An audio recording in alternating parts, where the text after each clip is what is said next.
Ukrainians in the capital woke to the sound of sirens. Their president, Volodymyr Zelensky, is warning of what he calls enemy sabotage groups already in Kiev. In an early morning address, Zelensky said he's a target, but dismissed rumors that he has in fact fled the capital.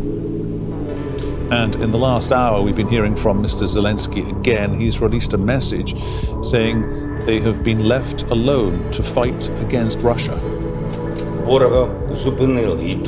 In most directions, the enemy has been stopped. Russians are relying on the assumption that our forces will be tired, but we protect our land and our skies as far as possible. We also had a horrible explosion in Kiev this morning. A house has been hit.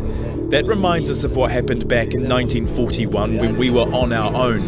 As before, the most powerful forces in the world, they stay away and observe what's happening.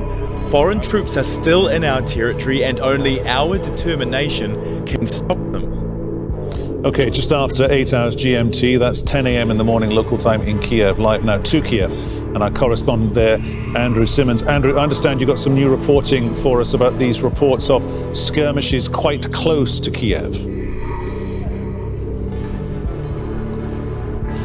That's right, to the north of the city. We're not sure of the distance, but reports are coming in of fighting, increased fighting.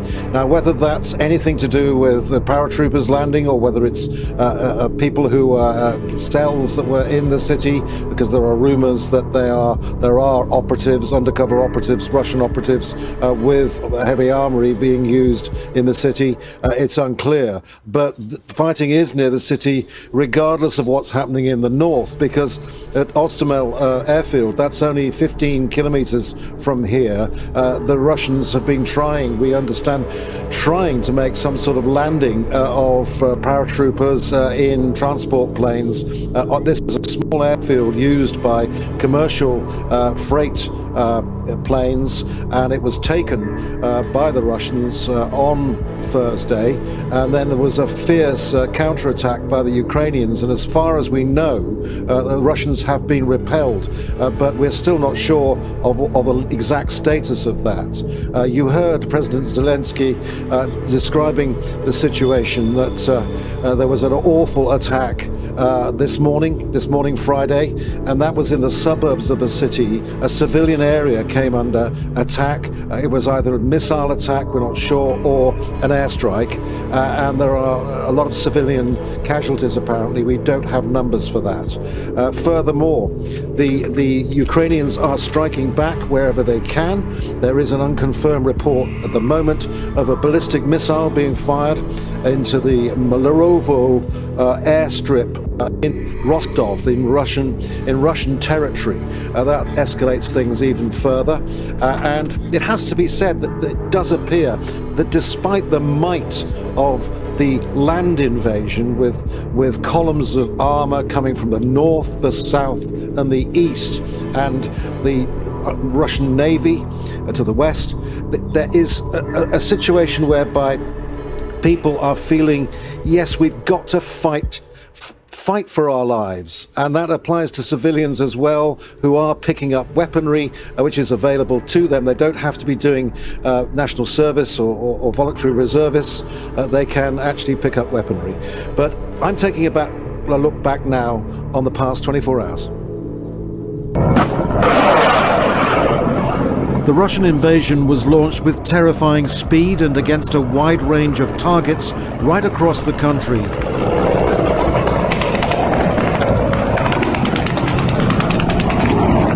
The long military build-up around Ukraine's borders finally unleashed by order of the Kremlin. Helicopter gunships, fighter jets, missiles, tanks, convoys of armoured vehicles are all involved in what Russia calls a military operation. For the moment, the targets appear to be specific and strategic. They include Ukraine's airfields and military bases. This video from Melitopol in southern Ukraine appears to show the destruction of the city's airfield. But shrapnel and shells are also reported to have landed in civilian areas, including the capital, Kiev. Until the very last moment, I didn't believe it would happen. I thought it might just involve Donetsk and Luhansk, but I didn't ever think it would involve Kiev. Most likely war has now begun. Everyone is leaving. Everywhere is shut. I hate the country that started this war. I speak as a mother and as a Ukrainian, and I call on the whole world to help us and stop this aggressor. Ukraine's government declared martial law. I had a conversation with US President Joe Biden. The US is starting to gather international support. Today we need you, each of you, to be calm. If possible, stay at home, please. We are working. The army is working. The entire security and defense sector of Ukraine is working. The Russian military offensive follows a carefully choreographed strategy of Russia's President Vladimir Putin. He unilaterally recognized two separatist regions in eastern Ukraine as independent of Kiev, and then sent Russian soldiers in under the pretext of being peacekeepers. The battle for Luhansk and Donetsk in eastern Ukraine has been going on since 2014, with more than 14,000 people killed in fighting between the Russian-backed separatists and the Ukrainian army. Now what Putin calls peacekeepers are on the attack, and the Russian leader is warning Ukrainian soldiers not to resist. Whoever would try to stop us and further create threats to our country, to our people, should know that Russia's response will be immediate and lead you to such consequences that you have never faced in your history. We are ready for any outcome. The Russian invasion began despite last-ditch appeals from members of the United Nations Security Council to ease tension. Ukraine's ambassador to the UN demanded his Russian counterpart step down as chairman. Call Putin, call Lavrov to stop aggression. There is no purgatory for war criminals. They go straight to hell, Ambassador.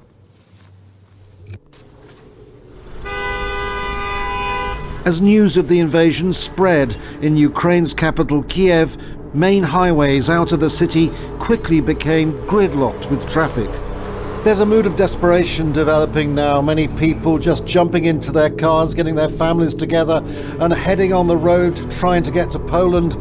But the main auto routes are all jammed. There are so many people trying to do the same thing. Others are going underground, taking shelter. Others have been flocking to the supermarkets and frantically stocking up on essential items. This was the scene in Kramatorsk in the east of Ukraine as shoppers grabbed what they could to fill their cupboards.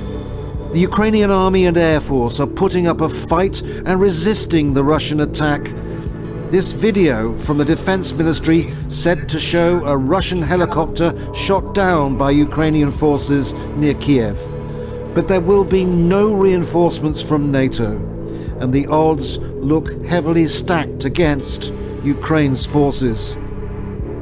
And Andrew, for the people of Kiev, I guess for them, there must be a reality dawning this morning, your time, local time, and it's what they've been hearing from Mr. Zelensky, that no one is coming to help them, not militarily anyway. I mean, there was a pragmatism where all the speculation was going on and the intelligence reports that there was going to be an all-out attack. There was a real complacency amongst many people, but now obviously the worst has happened, the worst possible scenario as far as the civilians are concerned. And of course they feel, well, they don't just feel angry with Russia, they feel angry with the outside world in many ways. You heard the president saying in his latest video posting, effectively, not so much a national address, that you heard him saying that we're on our own, like in 1941, and the comparisons to the Second World War are coming up all the time. And there is a feeling really that sanctions, yes, it's the most realistically that the West can do, but they're not going to do anything. In the words of the US president himself, they're not going to actually solve anything immediately. They're going to hurt Russia over a period of time. Now, it appears that Putin made very, very careful calculations on what sort of effects the worst case scenario of sanctions were going to be. He obviously factored that in because the onslaught we're seeing and hearing and all the time is something he must have actually worked out and made damage limitations for. So the people are angry. They don't expect NATO to start attacking Russian forces. We all know that the end result could be from that.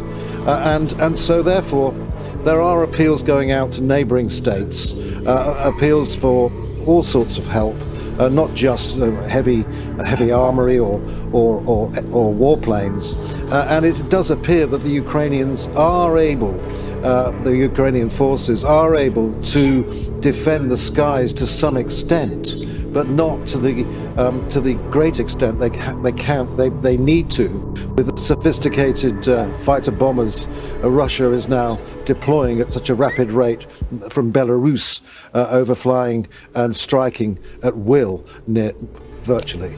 And furthermore, these armoured land columns, there is a plan, a very careful plan it seems, for a corridor to be formed, and that will involve the Navy as well, with again, these are rumours, and these are suggestions made by a number of military analysts before this invasion even started, that the move would be to surround Kiev from all directions, to put pressure on, and then mount attacks on selective targets in the centre of the city and take out any government that remains, any state apparatus there is, and that of course leads to one thing, and that is the installation of a Russian puppet regime potentially. We all know, they all know what the risks are, and the fight now is pretty colossal. Ukrainians are putting up a fierce resistance to overwhelming force from the Russians. Andrew, thank you very much. Andrew Symonds there joining us live from the Ukrainian capital, Kiev. Okay, here's a snapshot this hour of what we know is happening on the ground as of right now. Russian forces have attacked areas across Ukraine. Multiple cities are coming under fire. This is the approximate location of those strikes. Russian troops have moved in by land, air and sea, as Andrew was saying there, to the east from Russia, south from Crimea and north from the Belarusian side. There have also been naval attacks from the Sea of Azov. Hoda Abdelhamid is following the situation in Kramatorsk in eastern Ukraine. Everyone was expecting that the big push, the beginning of this war, would have started here in the east with all these more than 100,000 Russian troops just across the border. Well, none of that happened. Yes, there is sporadic shelling along the front line between the Ukrainian army and the separatists. The separatists have tried a push in Lugansk region, sort of northeast from where I'm standing. They managed to go across in a point called Chestia, but then the Ukrainians took that back. So there hasn't been any major movement along that line. We are hearing now that in the south, in the vicinity of Mariupol, obviously there has been much more activity for the last 24 hours. There has been a lot of attacks, the Russians trying to put a lot of pressure on the Ukrainians in that area, and we are hearing that they might be advancing towards Berdyansk, which is a city just on the coast along the Azov Sea, but it's still not confirmed how far they have been.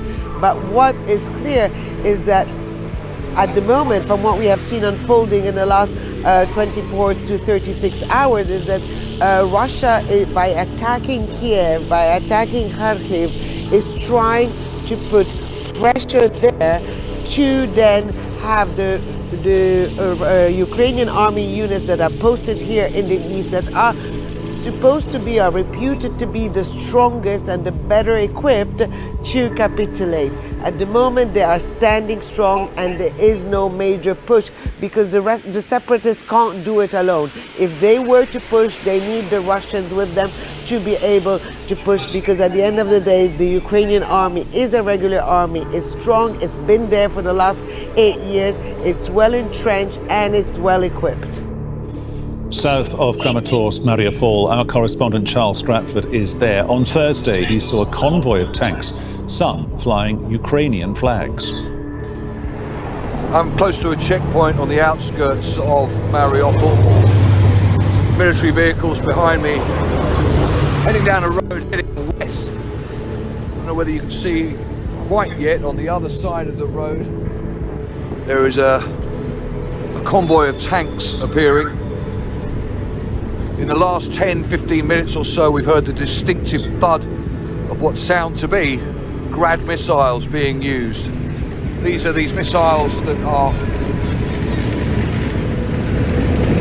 just leave you that so you can see the tanks coming out, heading into Mariupol.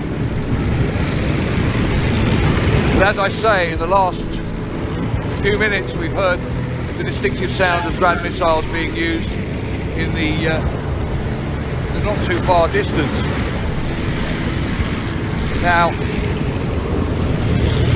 across the field here, there are Ukrainian military installations that we understand were hit earlier, billowing smoke coming from them. Another couple of tanks.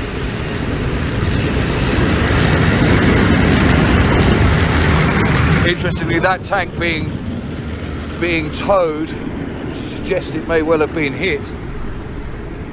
But yeah, also increasingly we're seeing more and more people leaving from this checkpoint. This checkpoint, the road going down towards the west, towards cities like Verdansk on the Azov Sea, as well as Dnipro in the northwest. And interestingly, we have been speaking to a source in the Navy in around Verdansk who says that earlier today, naval forces off the coast of the Azov Sea, off the coast of Verdansk, came under fire from Russian naval vessels, forcing them back to base. Well, Ukraine's northeastern city of Sumy has been hit in strikes overnight. The head of the regional state administration says Russian troops are said to have cordoned off all major cities there, and they are, quote, under siege. Large amounts of Russian equipment has reportedly passed through the area and is now heading directly, this is important, to the west. Let's bring in Dmitry Bridgy. He's a Russian political analyst. He joins us live from Moscow. Dmitry Bridgy, welcome to our continuing coverage here on Al Jazeera. There seems to be, and it's driven by people like Ben Wallace, the UK Defence Minister, a growing realisation in all defence capitals around the world that what Mr. Putin wants to do is invade all of Ukraine, create a corridor from Crimea up to eastern Ukraine, surround Kiev, and then obliterate, if needs be, Kiev, and stop Ukraine functioning as a sovereign named state. Is that a fair breakdown of what the plan is for the Kremlin? It's obvious. Putin was planning for that for many months, and it's obvious that Putin wants to take over control over Kiev, and it was the plan that Putin was trying to do. It was like from the beginning when he recognized Donetsk and Lugansk as two republics. It was obvious that Putin is not only planning to take control over Donetsk and Lugansk, and also as took Crimea. It's obvious that he was planning to take control over Kiev, and he was planning to change the government there, because it's obvious that the government there, the local government in Kiev, is not a government that will support Putin's agenda or plans for Europe or to fight against NATO, and also is trying to take revenge on Ukraine, because Ukraine was trying to join NATO, and so it's obvious that Putin now sees NATO as an enemy. So it was obvious when he spoke in his speech. It's obvious that he sees Ukraine as a Nazi country, and it's obvious that he sees NATO as a big enemy for Russia, and obvious that he's trying to also get popular in Russia, because after 2 years we have elections in Russia, presidential elections, and also we know that Putin's not popular as it was in the past now. So it's obvious a big war is good for Putin for his agenda and for his popularity in Russia and for elections. So it's obvious that we have now two categories of people. That one category is that supporting the war, and they see that Putin is helping the Russians in Ukraine, and other part that they are against the war and see Putin's war is a big problem for Russians and for Russian economy. I'm interested there, Dmitry Vici, why you used the word in relation to Mr. Putin taking revenge on Ukraine, because you saying that chimes with what many people, many analysts have said about Mr. Putin down the years, ever since he was a, quote, grey officer, nothing more than a grey officer working for the KGB. You know, there is this idea that Mr. Putin will always get you back. It may take years, but he will have his revenge. Yeah, of course. It's obvious that Putin was planning for that. When also we changed some our constitution in 2020. It's obvious that Putin is trying to renew a Soviet Union, but in another view, with another ideology, not like it was in the Soviet Union. It's obvious that Putin is planning to take control over Russia, and we saw what he did with different opposition leaders, with opposition in Russia, with political parties. It's obvious that Putin is planning for a big plan for Russia, and he's planning to be a leader, a big leader, or a leader of the only leader of Russia. So it's obvious now he's planning to take revenge on Ukraine, and it's because of that Ukraine didn't listen to Putin and didn't follow his plan in the region. So it's obvious now that Putin will take control over Kiev, and after that we don't know what will happen. The next, maybe we'll take other countries or what will happen. But it's obvious that Putin has a plan for Ukraine, and yeah, he had this plan in the past, because some politicians in the state of Duma, they said that Putin is planning to take Kiev. If there is a backwash from this conflict to other countries in the neighborhood, that's, I guess, certainly as far as NATO is concerned, if he's got half an eye on places like Latvia and Lithuania, NATO member states, of course, that's the worst case scenario as far as the outside world is concerned. But when you talk about the impact of people, we've seen the pictures of the residents of Kiev hiding in the inside, downstairs in the metro system, because there's no place else for them to go.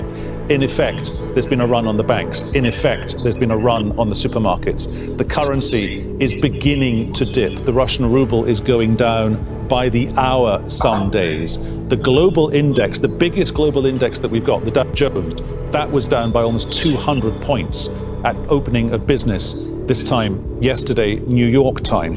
What's the direction of travel of the immediate military invasion for you? Predict that for me if you can. An impossible question, so forgive me, because in the first 24 hours, we've now got defense secretaries around the world saying, look, the Russian forces have not achieved what they should have achieved in the first 24 hours, on the one hand, and on the other hand, the Ukrainian forces are stronger than people were thinking they were.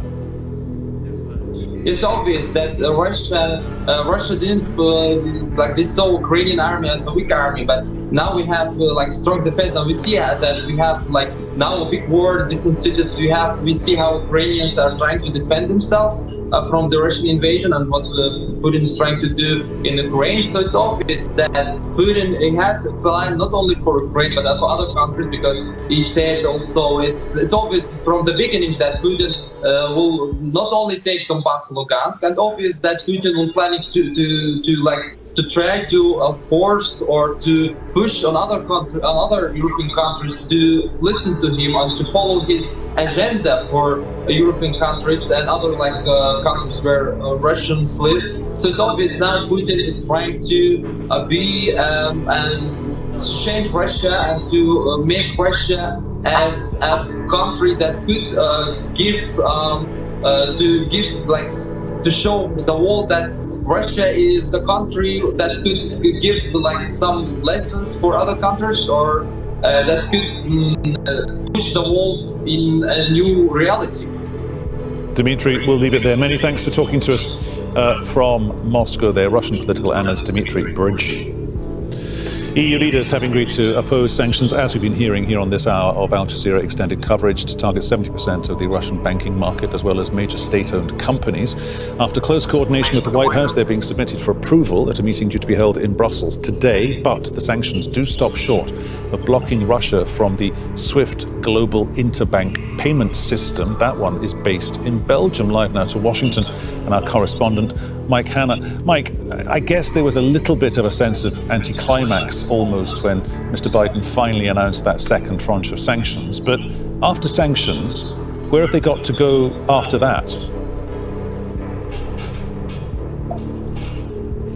Well, it would appear that they believe that there are more sanctions that they can impose. The Biden administration making clear that it has not exhausted its full range of sanctions at this particular point, even with that second tranche, and not exactly clear exactly what those sanctions would be. There has been talk, as you mentioned, of the SWIFT payment services. That is something that the administration has steered clear of, mainly because many of its NATO allies are reluctant to incur the damage that such a move would make to exclude Russia from an international payment system.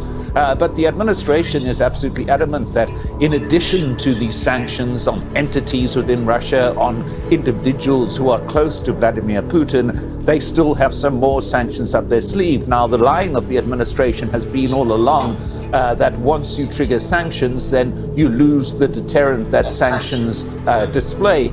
However, it now appears that having triggered a series of sanctions, the Biden administration now believes that there are more that can come, that it can still use as a deterrent, even though Russia has now invaded.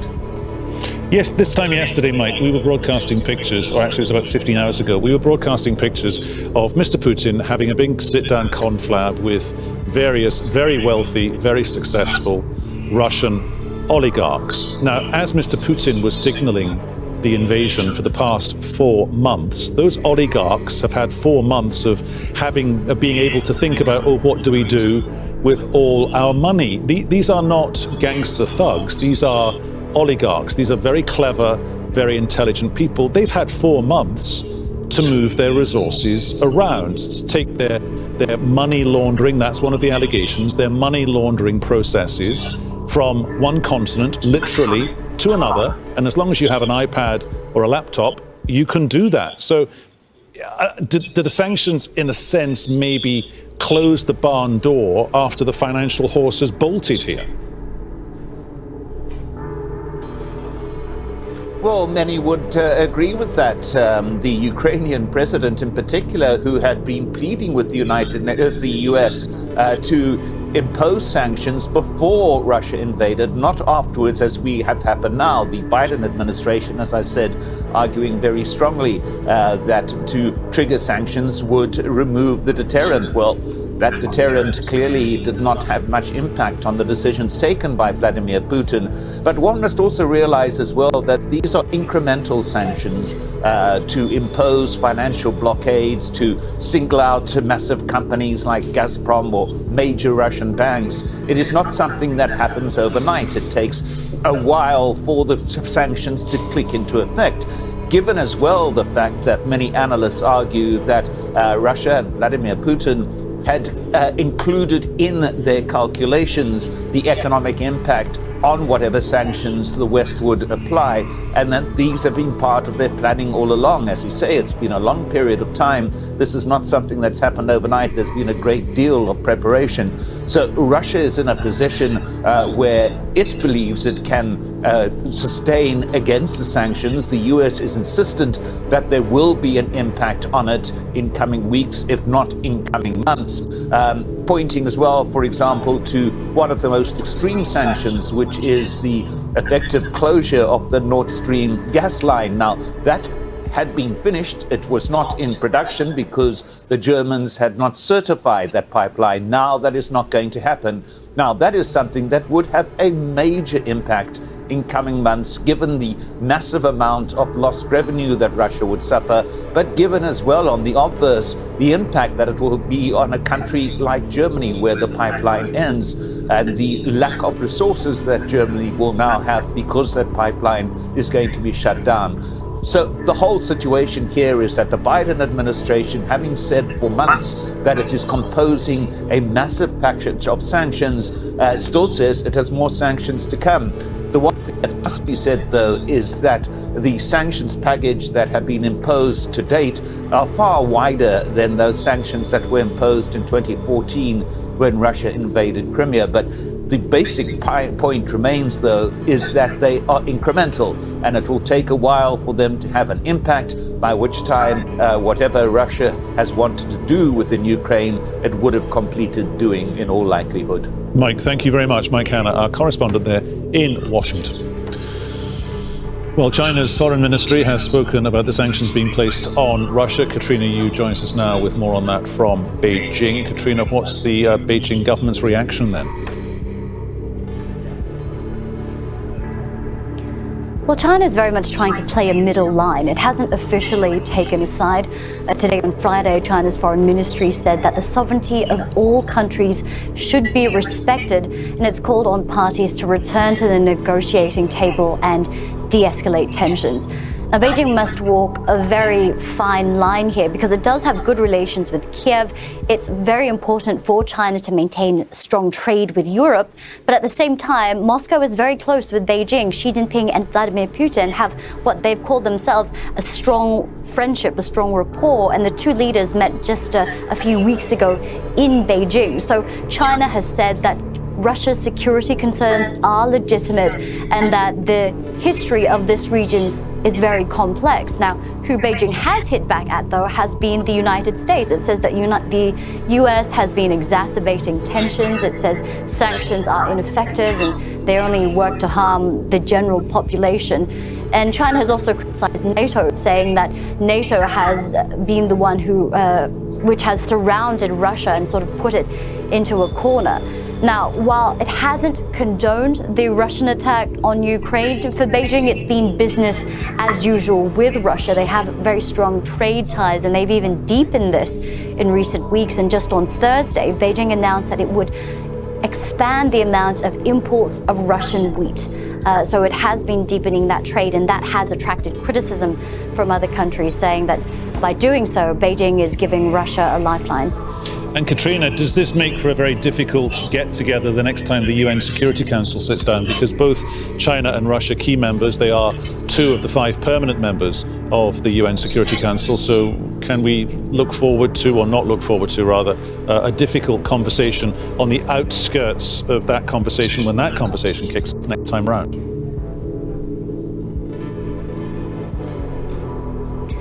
I think Beijing is watching this very closely. I think what Beijing is looking for, number one, is Beijing's own concerns, its own economic and strategic interests. I think for Beijing, the number one, the best outcome would be the de-escalation of tensions and the return to some sort of order so that normal trade can resume, trade that China very much needs in order to survive, in order to thrive. China is thinking about its own slowing economy. Trade doesn't work in a system that's sort of plunged into chaos at this point. But at the same time, Beijing is very much aware that Russia has been in its corner, where a lot of these countries have been criticizing China, issues such as Hong Kong, Taiwan, Xinjiang, human rights. So Beijing is close with Russia in that they both feel antagonized by the US, and Beijing sees it as very important to maintain its relationship with Russia. So many analysts say, look, the things that Beijing is trying to achieve, balancing its relationship with the Western world as well as with Russia, that won't be sustainable going into the future. So as far as Beijing sees it, what they would like to see is a short and quick end to this conflict as soon as possible. It will drop further in the coming hours as well. But we've heard from the Russian Defense Ministry that they are not targeting civilians, they are targeting military installations. It's very difficult to say how they have planned this and to avoid any civilian casualties, of course. But I think it's important to point out that Vladimir Putin had warned in the days leading up to this. I think we were expecting some kind of a incursion to take place, but certainly not to the scale that we're seeing now. The Russian Russians have said that they want the Ukrainian military to lay down their arms, and that they just want to basically demilitarize Ukraine. That is what Vladimir Putin wanted. He said that it's a matter of security concern for this country, but I think it'll be a very difficult sell to the local population here to justify the events that are unfolding on the ground in Ukraine. I had a frank, direct, quick exchange with President Putin at the request of President Zelensky to ask for an end to operations as soon as possible, and also to ask him to talk with President Zelensky, who had requested that because he could not reach him. It didn't have the desired effect because the Russian president has chosen war. Welcome to Straddled Events. On this channel, we bring you the truth. Sometimes the truth is quite ugly, unbearable, and you just don't want to deal with it. But on this channel, you're going to get it anyway. We deal with controversial and very highly opinionated topics. It is called Straddled Events because most people are one foot in and the other foot out, meaning you are straddling between the fence of good versus evil, right versus wrong. And on this channel, we're going to tell you to do better. Let's go.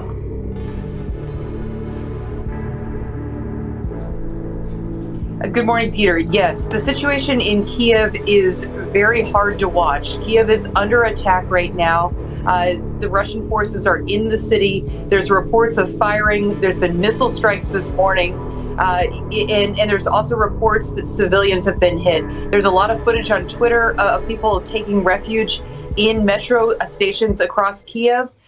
People at the train stations trying to get out of Kiev as soon as possible. And then also the road, the major road that connects Kiev to Lviv, which is one of the big cities out in western Ukraine, is chock full of cars as well. So there's a lot of desperation and a lot of fear right now. And in amongst that desperation and fear, our correspondent Andrew was doing the number crunching for us. He was making the point that the northern border there, where Belarus comes together with Russia and Ukraine, that sort of triangulated border, if you will, the border crossing very easy. They must have made that journey from the border south towards that point 10, 15 kilometers north of Kiev in under 24 hours. Those tanks can rumble along at 35, 40, 50 kilometers an hour. Is there a chance here we could see Russian tanks in Kiev in the next hour or two, literally? Yes, there's a real chance of it. So there are 30,000 Russian troops in Belarus, and like you said, tanks ready to roll. And that road from Belarus to Kiev is not very far away, and it's smooth pavement, it's beautiful pavement, and those tanks will be able to roll in. So what's going on right now is that the Russian forces are trying to gain control of Kiev's airspace. They're trying to get air dominance. They're trying to wipe out Ukraine's airports and their air defense systems. And once they get dominance of the airways, then we should expect Russian tanks to roll in. Now, it's going to be hard for Russia. It is not going to be a cakewalk. We're going to see hand-to-hand combat, and Kievians are armed to the teeth, and they will fight and they will resist. So the situation is going to get worse. There's going to be a lot of humanitarian casualties. If things continue at the current rate, we may see up to 5 million Ukrainian refugees pouring into Europe. I'm in Poland now, and activists are here preparing for refugees to start coming into Poland today. We know that the lines are long. It was taking 9 hours to get into Poland yesterday, and I expect those numbers to increase today and in the days to come. If this is about to mutate from being a Russian forces rumble across countrified, forested areas, there are lots of countrified, village, forested areas up and down the country. This is a country of 40 million people. It's a huge country, of course it is. If it's about to go from being that to an urban, ugly, guerrilla-type warfare, does that speak to the Ukrainian military's strength? Because they'll be on their home turf. They know those villages, those cities, those towns. The Russians, by definition, don't. And that will make it a longer, a much worse, protracted conflict. That's spot on, Peter. So the Ukrainian soldiers are more motivated. They know their home territory. And they've been fighting the Russians for 8 years. So this is not Putin's first rodeo in Ukraine. and Ukrainian soldiers know their city. So Kiev is an old city. It's up on a hill. It is, a lot of the streets are very narrow and hard to get through. So like I said before, it's not going to be easy to take the city of Kiev.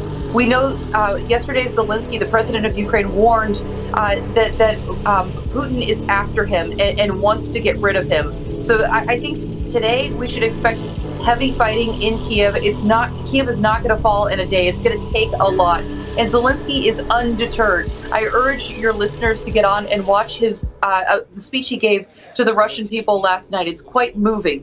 He says that Ukraine is not what you think it is, that we want peace. And he urges people to get out on the streets of Moscow to protest. And we saw yesterday protests in more than 50 cities across Russia. So I think Vladimir Putin's days are numbered, and that the Russian people do not want their country, tearing apart their Slavic brothers in Ukraine. If Putin's days are numbered, Melinda, does that mean the regional consequences might be less or more? So I'm not an Old Testament prophet, and I'm not going to make predictions about Putin's longevity. But there's a lot of reasons to feel, to sense that this is not going to be easy, and that it's not going to go his way. I think Putin has changed. The Putin that I've studied and read about since 1999 when he came into power is not the Putin today. He's grown increasingly paranoid during COVID. When Macron saw him last week, he didn't want to talk about diplomacy and off-ramps. He wanted to rant and rage about Russia's historic grievances. So I think that we're dealing with a Putin that is increasingly isolated and paranoid, and one that really wants revenge. And as far as Mr. Zelensky is concerned, clearly what you feel kind of mirrors what several analysts feel that we're talking to every hour, every day here on Jazeera. And it's that he's playing a clever game, he's got sound advice, that's what they're all saying to us, and that he's reacting well to it. But do you get the feeling that looking in on him and his behavior and how he's handling this to date, he's either there until he wins, until he saves his country, or until he dies, until he pays the ultimate price, perhaps, because he believes Mr. Putin is targeting him. He believes they are going after him as an individual. That's exactly right, Peter. Zelensky has said that they are coming after me, and I stand. I'm in Kiev. I'm not going anywhere. They want to kill my family. He has a wife and 2 small children, and they are at risk. It is a serious risk. But Zelensky, to his great credit, has shown a stiff upper lip. In the last week, he's been out in the trenches in the Donbass, encouraging his soldiers and telling people not to be afraid. Zelensky is becoming a world-class statesman before our very eyes. Last year, he made a lot of mistakes. He consolidated power. He and his team stopped judicial reform and anti-corruption reform, but it's a different day for Zelensky. He's becoming a world-class leader before our eyes, and the West needs to get behind him.